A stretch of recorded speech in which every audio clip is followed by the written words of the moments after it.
Innal hamdalillah nahmaduhu ta'ala wa nasta'inuhu wa nastaghfiruh wa na'udzu billahi min shururi anfusina wa min sayyiati a'malina. May yahdihillahu fala mudilla lahu wa may yudlil fala hadiyalah. Wa ashhadu an la ilaha illallah wahdahu la syarikalah.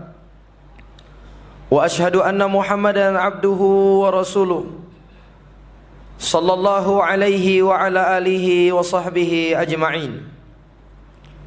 Ibadallah, usi nafsi wa iyyakum bitaqwallah faqad fazal muttaqun. Yaqulu rabbuna jalla wa ala fi kitabihil karim wa huwa asdaqul qailin. Ya ayyuhalladzina amanu taqullaha haqqa tuqatih wa la tamutunna illa wa antum muslimun. Ya ayuhan nasu taqu rabbakum alladhi khalaqakum min nafsi wahidah wa khalaqa minha zawjaha wa batha minhuma rijalan katsiran wa nisaa wattaqullaha alladhi tasaaluna bihi wal arham innallaha kana 'alaikum raqiba. Ya ayyuhalladzina amanu taqullaha wa qulu qawlan sadida yuslih lakum a'malakum wa yaghfir lakum dhunubakum wa may yuti'illaha wa rasulahu faqad faza fawzan 'azima. Amma ba'du, fa inna asdaqal hadithi kitabullah wa khairal hadi hadi nabiyina Muhammad ibn Abdillah salawatullahi wa salamuhu alaihi wa syarrul umuri muhdatsatuha fa inna kulla muhdatsatin bid'ah wa kulla bid'atin dhalalah wa kulla dhalalatin finnari a'adzani Allah wa iyyakum minan nar. Ma'asyiral muslimin jamaah salat Jumat rahimani wa rahimakumullah. Pertama-tama marilah puji dan syukur kita panjatkan kepada Allah Rabbul Alamin atas nikmat Islam dan iman yang telah mendorong kita semua datang ke tempat yang mulia ini memenuhi panggilan Allah Azza wa Jal. Kemudian salawat teriring salam kita sanjung sajikan kepada junjungan kita Nabi besar Muhammad ibn Abdillah salawatullahi wasalamuhu alaih, kepada keluarga beliau, para sahabat beliau, serta orang-orang yang mengikuti jalan beliau hingga akhir zaman. Para jamaah yang dimuliakan Allah, telah datang sebuah hadis dari Rasulullah sallallahu alaihi wasallam yang diriwayatkan oleh Imam Ahmad rahimahullah dari sahabat yang mulia Abu Dzar Jundub bin Junadah Al-Ghifari radhiyallahu taala anhu. Di mana Abu Dzar radhiyallahu taala anhu pernah mengatakan, amarani khalili sallallahu alaihi wasallam bi sab'in. Amarani bi hubbil masakin wad dunuwi minhum. Wa amarani an anzura ila man huwa duni wa la anzura ila man huwa fawqi. Wa amarani an asila rahim wa in adbarat. Wa amarani an la as'ala ahadan syai'a. Wa amarani an aqula al-haqqa wa in kana murra. Wa amarani an la akhafa fillahi lawmata laim. Wa amarani an ukthira min qawli la hawla wa la quwata illa billah fa innaha khanzun tahtal arsh. Hadis ini diriwayatkan oleh Imam Ahmad dari sahabat yang mulia Abu Dzar Al-Ghifari. Di mana di dalam hadis yang mulia ini sahabat yang mulia Abu Dzar mengatakan bahwa kekasihku Nabi Muhammad sallallahu alaihi wasallam memerintahkan kepada aku 7 perkara. Dan ini merupakan bentuk bagaimana besarnya perhatian Nabi alaihi salatu wasallam kepada para sahabatnya. Sering sekali Nabi alaihi salatu wasallam memberikan nasihat dan wejangan-wejangan kepada mereka agar supaya hati mereka selalu ingat kepada Allah, agar hati mereka selalu tetap istiqomah di atas agama Allah Azza wa Jalla. Karena memang sejatinya para jamaah yang dimuliakan Allah, kita hidup di atas muka bumi ini butuh untuk selalu mendengarkan dari nasihat-nasihat kebaikan agar supaya kita selalu termotivasi untuk melakukan berbagai macam kebaikan yang Allah berikan kepada kita semua. Dan Allah Subhanahu wa taala menyebutkan salah satu dari ciri orang-orang yang beriman adalah mereka yang mampu mengambil manfaat dari sebuah nasihat yang diberikan kepada mereka. Allah Subhanahu wa taala berfirman, wa dzakir fa inna dzikra tanfa'ul mu'minin. Dan berikanlah peringatan, kata Allah Azza wa Jalla, karena peringatan itu akan bermanfaat bagi orang-orang yang beriman.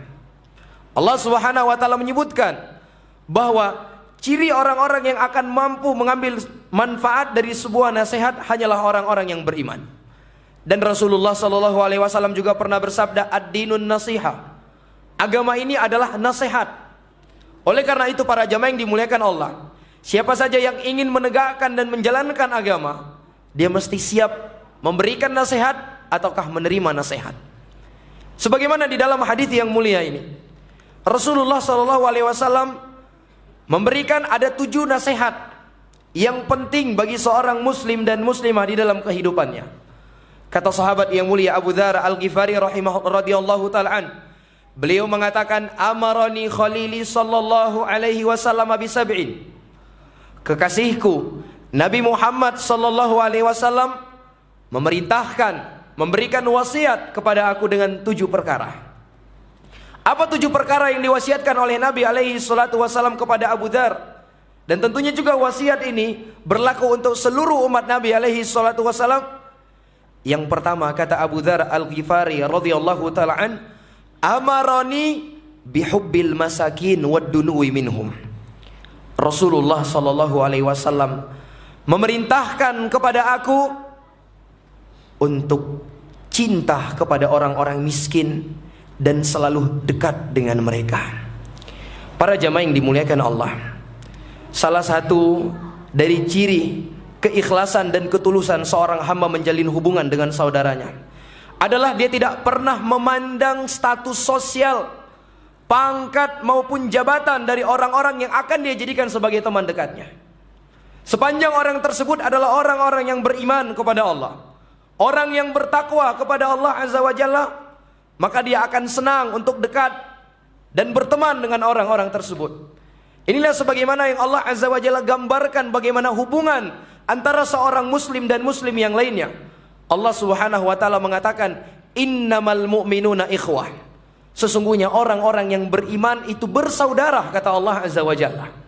Bahkan Nabi alaihi salatu wasallam menyebutkan di dalam hadisnya, mathalul mu'minina fi tawadihim wa ta'atufihim wa tarahumihim mathalul jasad idishtaka minhu 'udhun tada'alahu sairul jasadi bil hammi was sahar.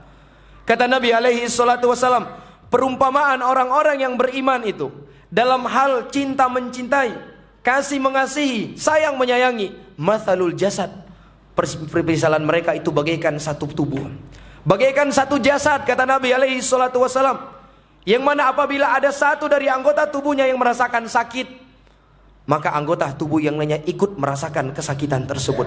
Beginilah perumpamaan hubungan yang baik, yang ideal antara seorang muslim dan muslim yang lainnya. Bukan seperti sebagian orang, para jamaah yang dimuliakan Allah, tatkala dia ingin duduk dengan orang, dia melihat status sosialnya, dia melihat status kedudukan, pangkat maupun jabatan orang tersebut. Maka ini bukanlah orang-orang yang tulus di dalam menjalin hubungan ukhuwah al-islamiyah. Karena salah satu ciri ketulusan seorang hamba di dalam menjalin ukhuwah al-islamiyah adalah dia tidak pernah memandang status sosial dari orang-orang yang dekat dengannya. Terlebih kata para ulama bahwa ketika seorang hamba itu mencintai dan dekat dengan orang-orang miskin, maka dia akan mendapatkan berbagai macam manfaat di balik itu semua. Di antaranya akan menyadarkan seorang hamba betapa banyaknya nikmat dan anugerah yang Allah Azza wa Jalla berikan kepada dia tatkala dia selalu dekat dan cinta kepada saudara-saudaranya yang miskin. Dia memandang kepada kehidupan saudara-saudaranya yang penuh dengan kekurangan, sehingga itu akan menyadarkan dia betapa banyaknya nikmat yang telah Allah berikan kepada dia. Manfaat lainnya kata para ulama, ketika seorang hamba itu cinta dan dekat dengan orang-orang yang miskin, akan menumbuhkan sifat ketawaduan di dalam hatinya, akan menumbuhkan sifat rendah diri. Yang mana kita tahu jamaah yang dimuliakan Allah, salah satu perintah Allah Azza wa Jalla kepada Nabi alaihi salatu wasalam yang disampaikan oleh Nabi kepada umatnya adalah untuk bersikap tawadhu, merendah diri. Rasulullah sallallahu alaihi wasallam bersabda, "Innallaha auha ilayya an tawadhu." Sesungguhnya Allah telah mewahyukan kepada aku, hendaklah kalian semua itu bersikap tawadhu, merendah diri. Ini diantara manfaat yang akan didapatkan oleh seorang hamba manakala dia dekat dan cinta kepada orang-orang yang miskin. Dan perlu kita ingat para jamaah yang dimuliakan Allah, sekedar kita memiliki perhatian dan kecintaan kepada saudara-saudara kita yang miskin, ini sudah teranggap sebagai sebuah ibadah di sisi Allah Azza wa Jalla. Berbeda kalau sekiranya yang menjadi teman kita dalam keseharian kita hanyalah orang-orang kaya, orang-orang yang memiliki kelapangan dari segi duniawi, maka keseringannya ini akan membuat hati kita itu menjadi keras, akan membuat ambisi-ambisi kita begitu liar, tidak terkendali, membuat kita menjadi orang yang rakus. Ketika kita selalu dikelilingi oleh orang-orang kaya, ketika kita selalu berdekatan dengan orang-orang yang memiliki kelebihan. Beda halnya para jamaah yang dimuliakan Allah, ketika kita sering duduk dengan saudara-saudara kita yang miskin, kita sering memperhatikan kondisi hidup mereka, maka ini akan melembutkan hati kita dan memperbanyak syukur kita kepada Allah Subhanahu wa taala. Ini wasiat yang pertama yang disampaikan oleh Nabi alaihi salatu wasallam kepada Abu Dzar. Kemudian wasiat yang kedua, kata Abu Dzar radhiyallahu taala an, wa amarani an anzura ila man huwa duni wala anzura ila man huwa fawqi. Rasulullah sallallahu alaihi wasallam memerintahkan kepada aku untuk senantiasa melihat kepada orang-orang yang kehidupannya itu di bawah aku. Dan Rasul alaihi salatu wasallam melarang aku untuk melihat kepada orang-orang yang kehidupannya berada di atas aku. Para jamaah yang dimuliakan Allah, kalau kita mau jujur, nikmat yang Allah Subhanahu wa taala berikan kepada kita ini sangatlah banyak. Sangat banyak. Sampai-sampai di dalam Al-Qur'anul Karim Allah Subhanahu wa taala menyebutkan, kalau sekiranya kalian ingin menghitung-hitung nikmat yang Allah berikan, kalian tidak akan pernah sanggup untuk menghitungnya. Namun kenapa sering sekali di dalam kehidupan ini kita merasa seakan-akan kita ini tidaklah diberikan nikmat oleh Allah. Kita selalu merasa kekurangan, tidak pernah adanya rasa puas di dalam hati kita. Sementara kita telah tahu bahwa nikmat yang Allah berikan kepada kita sangatlah banyak. Di antara jawabannya para jamaah yang dimuliakan Allah, karena di dalam kehidupan ini kita selalu menjadikan orang-orang yang di atas kita sebagai cerminan hidup kita, sehingga kita akan menjadi orang yang tamak dengan kehidupan dunia. Tidak ada puas-puasnya, tidak ada cukup-cukupnya. Oleh karena itu Nabi alaihi salatu wasallam mengejarkan kepada kita salah satu konsep agar kita bisa menjalani kehidupan ini penuh dengan kesyukuran, penuh dengan kebahagiaan, penuh dengan hati yang merasa cukup kepada Allah Azza wa Jalla, yaitu hendaklah kita selalu melihat kepada orang yang hidupnya berada di bawah kita. Karena kapan kalau kita jadikan orang yang berada di atas kita sebagai barometer, maka tentu jamaah yang dimuliakan Allah, di dalam kehidupan ini tidak akan pernah kita merasa puas. Tidak akan pernah para jamaah yang dimuliakan Allah, ketika kita menjadikan orang yang berada di atas kita dari segi duniawi menjadi cerminan hidup kita, kita tidak akan pernah merasa puas para jamaah yang dimuliakan Allah. Terlebih, ambisi untuk meraih kehidupan dunia itu merupakan suatu penyakit yang sangat berbahaya. Ingatkah kita bagaimana Rasulullah sallallahu alaihi wasallam pernah bersabda? Nabi alaihi salatu wasallam pernah mengatakan, wallahi mal faqra akhsha alaikum. Demi Allah, kata Nabi, bukanlah kefakiran yang aku takutkan menimpa kalian. Nabi alaihi salatu wasallam tidak pernah khawatir umatnya dilanda kemiskinan. Rasulullah sallallahu alaihi wasallam itu tidak pernah khawatir umatnya dilanda kefakiran. Wallahi mal faqru akhsha alaikum. Demi Allah, bukanlah kefakiran yang aku takutkan menimpa kalian. Walakin akhsha alaikum busitat alaikumud dunya. Tetapi yang aku khawatirkan menimpa kalian adalah tatkala perbendaharaan dunia itu dibukakan kepada kalian, sehingga dunia itu membinasakan kalian sebagaimana dunia itu telah membinasakan orang-orang sebelum kalian. Ini yang dikhawatirkan oleh Nabi alaihi salatu wassalam. Ambisi dunia yang begitu liar, tidak pernah ada cukup-cukupnya. Bahkan di dalam hadis yang lain Nabi alaihi salatu wasallam pernah mengatakan, "Lau kana libni Adam wadiyan min dhahab, labtagha thalitha." Kalau sekiranya anak Adam itu sudah memiliki 2 lembah berisi emas, coba bayangkan, 2 lembah emas semua isinya, dan itu milik dia. Apakah dia akan merasa cukup? Lah, dia akan berupaya untuk mencari lembah yang ketiga. Ketika dia punya 3 lembah emas, maka dia akan berupaya untuk mencari lembah yang keempat. Begitulah sejatinya kehidupan dunia jamaah. Jangan kira, oh nanti tatkala saya punya harta 10 miliar, saya sudah cukup untuk mencari harta, saya ingin fokus ibadah. Tidak jamaah yang dimuliakan Allah. Demi Allah, Kalau bukan dari sekarang kita pandai-pandai mengkontrol hati kita terhadap kehidupan dunia, terhadap ambisi kehidupan dunia, maka ketahuilah ambisi terhadap dunia itu tidak akan pernah ada habis-habisnya. Oleh karena itu Nabi alaihi salatu wasallam memesan kepada kita agar hendaklah kita selalu melihat kepada orang yang hidupnya berada di bawah kita. Jangan pernah melihat kepada orang yang hidupnya berada di atas kita. Bahkan di dalam hadis yang lain Nabi alaihi salatu wasallam pertegas, apa alasan kenapa kita diperintah untuk selalu melihat kepada orang yang di bawah, tidak melihat kepada orang yang di atas. Di dalam hadis yang diriwayatkan dari Abu Hurairah, Rasulullah sallallahu alaihi wasallam mengatakan, "Unzuru ila man huwa asfala minkum wa la tanzuru ila man huwa fawqakum fa huwa ajdaru alla tazdaru ni'matallahi 'alaikum." Lihatlah kepada orang yang hidupnya berada di bawah kalian, dan jangan lihat kepada orang yang hidupnya berada di atas kalian, karena yang demikian itu akan membuat kalian pandai di dalam bersyukur kepada Allah Subhanahu wa taala. Kemudian wasiat yang ketiga para jamaah yang dimuliakan Allah, Abu Dzar radhiyallahu taala an mengatakan, wa amarani an asilar rahim wa in adbarat. Rasulullah sallallahu alaihi wasallam memerintahkan kepada aku untuk senantiasa menyambung tali silaturahim meskipun mereka berpaling, meskipun mereka memutuskannya. Para jamaah yang dimuliakan Allah, menyambung tali silaturahim merupakan salah satu kewajiban yang sangat ditekankan di dalam agama kita. Bahkan telah datang sejumlah ancaman dari Allah Azza wa Jalla bagi mereka-mereka yang memutuskan tali silaturahim. Di antaranya dalam hadis yang datang dari Jubair bin Mu'tim yang diriwayatkan oleh Al-Imam Al-Bukhari dan Imam Muslim. Rasulullah sallallahu alaihi wasallam pernah bersabda, "La yadkhulul jannata qati'." Orang yang memutuskan tali silaturahim itu tidak akan pernah masuk ke dalam syurga.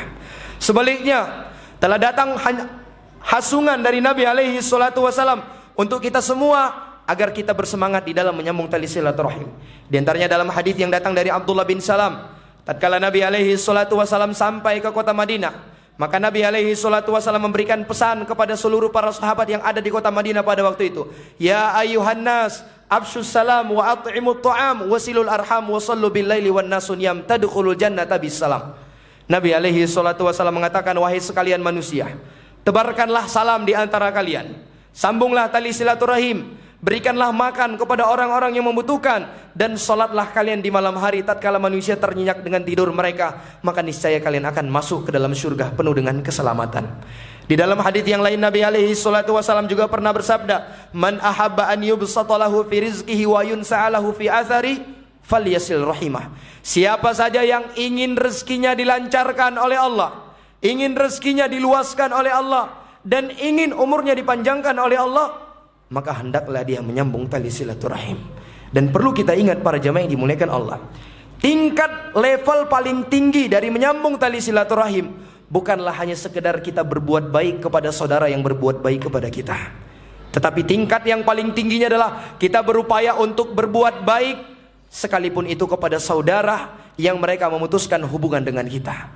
Oleh karena itu Abu Dzar mengatakan, wa amarani an asilar rahim wa in adbarat.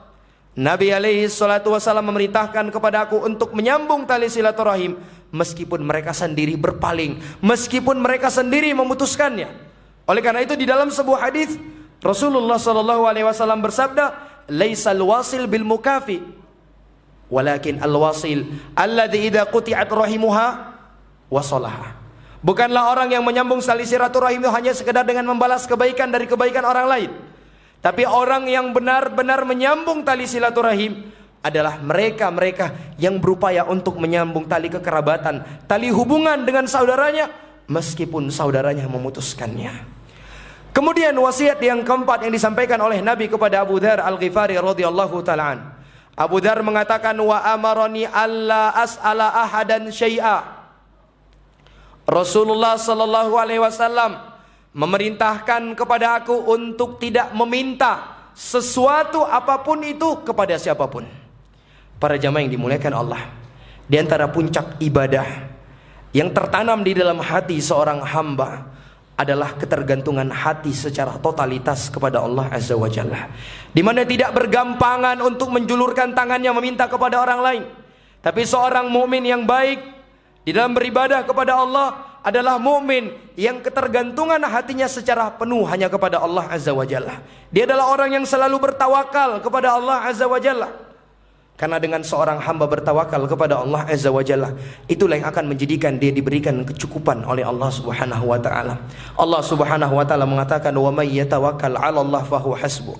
Barang siapa saja yang bertawakal kepada Allah Azza wa Jalla, maka Allah Azza wa Jalla akan memberikan kecukupan kepada dia. Demikian jamaah yang dimuliakan Allah. Seorang hamba bukanlah hamba yang terbiasa untuk menjulurkan tangannya meminta kepada orang lain. Bahkan telah datang ancaman dari Nabi alaihi salatu wasalam untuk mereka-mereka yang terbiasa menjulurkan tangannya meminta kepada orang lain, bahwa orang yang seperti itu akan dibangkitkan pada hari kiamat. Laisa fi wajhi muz'atul laham. Dalam keadaan di wajahnya itu tidak ada daging, tinggal tulang. Inilah kondisi orang-orang yang menjadikan meminta-minta sebagai profesi, menjadikan meminta-minta sebagai kebiasaannya. Sedikit-sedikit minta kepada manusia. Subhanallah jamaah yang dimuliakan Allah. Di mana bentuk keimanan kita kepada Allah? Di mana ketergantungan hati kita kepada Allah Azza wa Jalla? Kalau sekiranya setiap permasalahan selalu kita minta kepada manusia, kapan kita meminta kepada Allah Rabbul Alamin? Bukankah Allah Subhanahu wa taala telah mengatakan, "Wa qala rabbukum ud'uni astajib lakum." Dan ingatlah tatkala Rabb kalian telah mengatakan, beribadalah, berdoalah kalian kepada aku, niscaya aku akan mengabulkannya. Kemudian wasiat yang kelima yang disampaikan oleh Nabi kepada Abu Dzar. Abu Dzar radhiyallahu taala anhu mengatakan, "Wa amarani an aqulal haqq wa in kana murra." Nabi alaihi salatu wasalam memerintahkan kepada aku untuk mengucapkan kebenaran meskipun kebenaran itu terkadang pahit untuk diucapkan. Memang benar demikian para jamaah yang dimuliakan Allah. Di dalam menyampaikan kebenaran, menyuarakan kebenaran, kadangkala kebenaran itu pahit untuk disampaikan. Maka seorang muslim hendaklah dia menyampaikan kebenaran itu apapun kondisinya dan apapun risikonya. Seorang muslim bukanlah orang yang takut di dalam menyampaikan kebenaran. Dia mesti menyampaikan kebenaran tersebut walaupun kata Nabi alaihi salatu wasalam, kebenaran itu pahit untuk disampaikan. Kadangkala kebenaran itu berkenaan tentang diri kita sendiri. Kadangkala kebenaran itu berkaitan dengan keluarga kita. Kadangkala kebenaran itu berkaitan dengan guru kita. Maka disinilah seorang mukmin dituntut untuk selalu mengedepankan yang namanya kebenaran dibandingkan siapapun itu.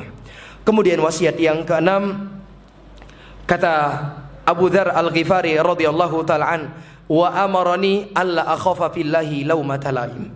Nabi alaihi salatu wasallam memerintahkan kepada aku untuk tidak takut kepada siapapun itu, celaan siapapun itu, tatkala aku berjalan di atas agama Allah Azza wa Jalla. Para jamaah yang dimuliakan Allah, sebuah hal yang menjadi sunnatullah, sudah menjadi ketetapan Allah Azza wa Jalla yang berlaku di atas kehidupan dunia ini, bahwa siapapun yang berjalan di atas kebenaran, pasti akan ada saja pihak-pihak yang tidak menyukai orang tersebut. Pasti ada saja pihak-pihak yang tidak menyenanginya. Kadangkala pihak tersebut mencelanya, kadangkala pihak tersebut menyakitinya, mengganggunya, memfitnahnya, memakinya. Maka seorang muslim, kata Nabi alaihi salatu wasalam, jangan pernah takut terhadap celaan orang yang mencela. Karena kadangkala ada orang-orang yang telah mengetahui kebenaran, dia telah mengenal kebenaran, dia telah mempelajari kebenaran, namun karena khawatir akan celaan orang lain, khawatir akan gunjingan orang lain, sehingga dia meninggalkan kebenaran yang telah dia ketahui tersebut. Maka ini bukanlah perilaku yang terpuji. Seorang muslim, dia tidak pernah takut akan celaan siapapun itu. Karena celaan manusia, sepanjang kita berada di atas kebenaran, tidak akan membahayakan sedikit pun para jamaah yang dimuliakan Allah. Kemudian wasiat yang terakhir yang disampaikan oleh Nabi alaihi salatu wasalam kepada Abu Dzar Al-Ghifari radhiyallahu taala an. Abu Dzar mengatakan, "Wa amarani an uktsira min qawli la haula wala quwata illa billah." Kata beliau, Nabi alaihi salatu wasalam mewasiatkan kepada aku, memerintahkan kepada aku agar hendaklah aku memperbanyak ucapan la haula wala quwata illa billah. Perbanyak ucapan ini para jamaah yang dimuliakan Allah. Ini salah satu ucapan yang mendatangkan penjagaan Allah Azza wa Jalla kepada seorang hamba. Salah satu ucapan zikir yang membuat segala urusan-urusan seorang hamba dimudahkan oleh Allah Azza wa Jalla. Oleh karena itu Nabi alaihi salatu wasallam perintahkan kepada Abu Dzar dan kepada kita seluruh selaku umat beliau untuk senantiasa memperbanyak ucapan ini. Dan ucapan ini kata Nabi alaihi salatu wasallam, fa innaha kanzun tahtal arsy. Ucapan ini merupakan salah satu perbendaharaan dari perbendaharaan yang ada di dalam surga Allah Subhanahu wa taala. Mudah-mudahan apa yang kita sampaikan ini memberikan manfaat untuk kita semua. Barakallahu li wa lakum bil Qur'anil azim wa nafa'ani wa iyyakum bima fihi minal ayati wa dzikril hakim wa taqabbalallahu minni wa minkum tilawatahu innahu huwas samiul alim. Alhamdulillah hamdan katsiran thayyiban mubarakan fi mubarakan alaihi kama yuhibbu rabbuna wa yarda wa asyhadu an la ilaha illallah wahdahu la syarikalah wa asyhadu anna muhammadan abduhu wa rasuluh sallallahu alaihi wa ala alihi wa sahbihi ajma'in. Ayuhan nas usi nafsi wa iyyakum bitaqwallah faqad fazal muttaqun. Yaqulu rabbuna jalla wa ala fi kitabihil karim wa huwa asdaqul qailin. A'udzu billahi minasyaitonir rajim. Bismillahirrahmanirrahim. Wal 'asr innal insana lafi khusr illa alladziina amanu wa 'amilus shalihat wa tawassaw bil haqqi wa tawassaw bis sabr. Tsumma 'lamu rahimakumullah. Innallaha amarna bi amrin bada'a bihi bi nafsihi wa thanna bi malaikatihi wa thalatha bikum ayyuhal mu'minun. Yaqulu rabbuna jalla wa ala innallaha wa malaikatahu yusalluna 'alan nabi ya ayyuhalladzina amanu sallu 'alaihi wa sallimu taslima. Allahumma salli 'ala Muhammadin wa 'ala ali Muhammad kama sallaita 'ala Ibrahim wa 'ala ali Ibrahim innaka Hamidum Majid. Allahumma barik 'ala Muhammadin wa 'ala ali Muhammad kama barakta 'ala Ibrahim wa 'ala ali Ibrahim innaka Hamidum Majid. Allahumma ighfir lil muslimina wal muslimat al ahya'i minhum wal amwat innaka sami'un qaribun mujibud da'awat ya qadiyal hajat. Allahumma a'izzal islam wal muslimin wa adhilla syirka wal musyrikin. Allahumma alaihim bidawlatil yahudi wan nasara wa man ma'ahum wa damirhum tadmira. Allahumma aminna fi awtanina wa aslih ulata umurina warzuqhum bitanatan salihatan tu'inuhum ala ta'atika ya arhamar rahimin. Allahumma man aradana wa biladana wa biladal muslimina bis-su' fa ashghilhu bi nafsi waj'al kaidahu fi nahri waj'al tadmirahu tadmiran alaihi ya qawiyyu ya aziz. Rabbana atina fid dunya hasanah wa fil akhirati hasanah wa qina adzaban nar. Fadhkurullahal jalila yadhkurkum washkuruhu ala ni'amihi yazidkum wa la dzikrullahi akbar wallahu ya'lamu ma tasna'un. Aqimus shalah.